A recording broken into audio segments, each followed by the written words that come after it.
പഠിപ്പിച്ചു വരിക. എന്നെ കൊണ്ട് കഴിയുന്ന പോലെ രണ്ട് മക്കളെ നന്നായിട്ട് ഞാൻ നല്ല നിലയിൽ നോക്കിയിട്ടുണ്ട്. അപ്പൊ അടുത്ത കേസ് ഉണ്ടാക്കിയിട്ട് കാണാം. എടാ ഉപദേശിച്ചാൽ നീ ഒന്നും നന്നാവാൻ പോണില്ല.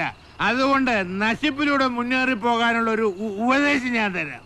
ഇവന്റെ ഓർഡർ കേട്ടാ ഞാൻ കാശ് തരുന്ന പോലെയാ. നിനക്കൊന്നും ഇവിടുന്ന് പച്ച വെള്ളം തരത്തില്ല. കിച്ചുവിനെ സംബന്ധിച്ച് ഇപ്പൊ കിച്ചുവിന് 10-22 വയസ്സായി, പ്രായപൂർത്തിയായ ഒരു മകനാണ്. നല്ല രണ്ട് തരിയുടെ പണി ചെയ്ത് കാശുണ്ടാക്കാൻ നോക്ക്. കാശുണ്ടാക്കിയ ഞങ്ങളൊക്കെ അഹങ്കരിച്ചു വക്കീൽ സാറേ. കുറച്ചാളെങ്കിലും ഞങ്ങൾ അഹങ്കാരമില്ലാതെ ഒന്ന് കഴിഞ്ഞോട്ടെ. സോ അവനിപ്പം സ്വന്തമായിട്ട് സമ്പാദിക്കാറൊക്കെ ആയി. പിന്നെ അവൻ എന്തും പറയട്ടെ. അവന് എന്താ പറയാ, അവൻ വന്ന് പറയുന്ന അവന്റെ അഭിപ്രായങ്ങളും കാര്യങ്ങളും ആയിരുന്നു. എനിക്കിപ്പോ അതിനകത്ത് വിയോജിപ്പോ കാര്യങ്ങളോ അവൻ ആരോടോ പിണക്കങ്ങളോ ഒന്നുമില്ല. മഞ്ഞുമേന്ന് റേച്ചലിനെ കാണാൻ വന്ന ആ ബാങ്കുകാരന്റെ കാര്യം ഞാനങ്ങ് ഉറപ്പിച്ചു. ഇതിന്റെ പുറകിൽ ആരൊക്കെയാണ് കളിച്ചതെന്നും എന്തിനാണ് മാനിപ്പുലേറ്റിംഗ് നടത്തിയത്, അതുപോലെ തന്നെ എല്ലാവരും റീച്ചിന് വേണ്ടിയിട്ടാണ് ചെയ്തത്. എല്ലാവർക്കും എന്നെ മതി. ഒരുപാട് വഴക്ക് പറയുന്നുണ്ടായിരുന്നു. ഇതിപ്പോ മരപ്പറ്റിയല്ല, പോക്കാനും അല്ല, അങ്ങനത്തെ ഒരു സാധനം. അപ്പം ഈ കഴിഞ്ഞിട വരെയും ഈ 24-ാം തീയതി വരെയും ചേർത്ത് പിടിച്ചുകൊണ്ടിരുന്നിട്ടും പിന്നെ പെട്ടെന്ന് എന്താണ് ചേർത്ത് പിടിക്കില്ല എന്നൊക്കെ പറയുന്നത്, അതൊക്കെ വെറുതെ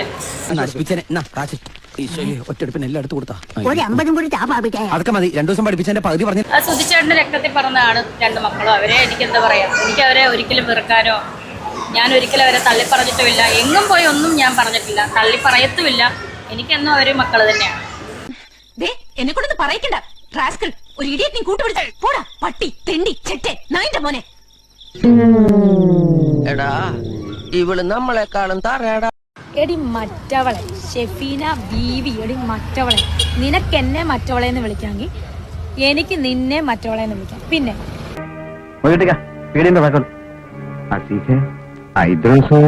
നിങ്ങൾ ബേജാറുണ്ടാ, താക്കോൽ വരും.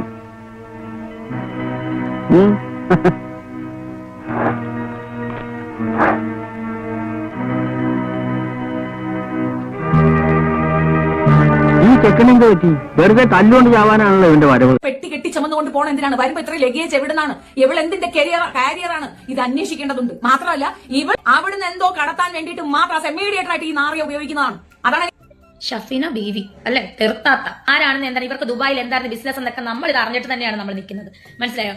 നിനക്ക് എന്താണ് എന്റെ പെട്ടിക്കകത്ത് എന്താണ്? ആടി പെട്ടിക്കകത്ത് ഞാൻ ഇങ്ങോട്ട് കൊണ്ടുവന്ന് എന്റെ കുറച്ച് അണ്ടർ ഗാർമെന്റ്സും ഉണ്ട്, കുറച്ച് ഡ്രസ്സും ഉണ്ട്. പിന്നെ അങ്ങോട്ട് പോകുമ്പോൾ ഇതൊക്കെ നിന്നെ എന്തിനാണ് ഞാൻ ബോധിപ്പിക്കുന്നത്? അടി ബോധിപ്പിക്കേണ്ടതിനെ ബോധിപ്പിച്ചിട്ട് തന്നെയാണ് ഞാൻ അങ്ങോട്ടും ഇങ്ങോട്ടും ഫ്ലൈറ്റ് കയറി ഇറങ്ങുന്നത്. മനസ്സിലായോ? അല്ല നീ അവരെന്തെങ്കിലും മിണ്ടിയും പറഞ്ഞിരിക്കട്ടെ, നമുക്ക് മോനെ ഒറ്റയ്ക്ക് തീർക്കരുത്, ഞാനും കൂടെ വന്നിട്ട് കമ്പനിയോട്ട് തീർക്കാം.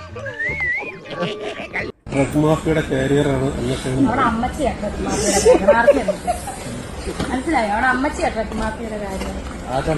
ഷെഫീന ബീവിയുടെ കിട്ടിയോ? അവിടെ അമ്മച്ചി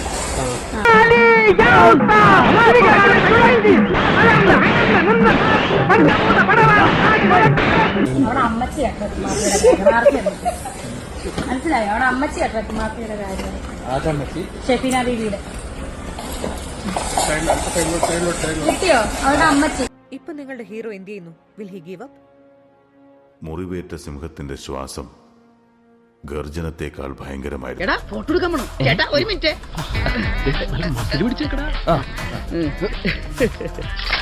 അയ്യോ, ഞാൻ കണ്ണടച്ചാന്ന് ഒരു സംശയം, ഒരെണ്ണം കൂടെ പ്ലീസ്. വന്നിറങ്ങിയ ഉടനെ തള്ള എന്റെ തലയിൽ കയറാൻ തുടങ്ങിയിട്ടുണ്ട്. മുതുക്കി കേക്കാം. ഒരു കയ്യബദ്ധം നാറ്റുകരുത്. കിട്ടിയോ? അവിടെ അമ്മച്ചി. എന്റെ ഉമ്മ നല്ല അന്തസ്സുള്ള കുടുംബത്തിൽ ജനിച്ച സർവേയറായി റിട്ടയർ ആയ ഒരു ഗവൺമെന്റ് ഉദ്യോഗസ്ഥയും സീനിയർ സിറ്റിസണുമാണ്. നിന്റെ തള്ളയെ പോലെ തങ്കൂന്റെ ജട്ടിയും കഴുകി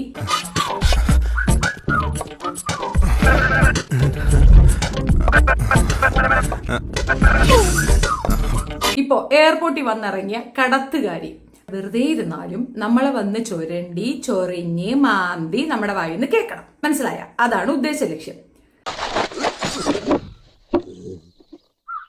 പക്ഷേ നിന്നെ പോലെ ജട്ടിയും ഇട്ട് ആട്ടി കാണിച്ച് വട വിൽക്കാനുണ്ടേ എന്ന് മാസത്തിൽ 3 വട്ടം ഗൾഫിലേക്ക് പോയി വട വിറ്റിട്ട് വരുന്ന ആളുമല്ല. ഈ പറയുന്ന രീതിയിൽ നീ എന്റെ ഉമ്മായെ പറഞ്ഞതുകൊണ്ടാണ് തിരിച്ചു വരുന്നത്. എന്നാലും നീ എന്നെ ഒറ്റക്കെട്ടിട്ട് മുങ്ങിക്കളഞ്ഞില്ലേടാ. മുതലാളിയെ രക്ഷിക്കണമെന്ന് എനിക്കുണ്ടായിരുന്നു, പറ്റിയില്ല.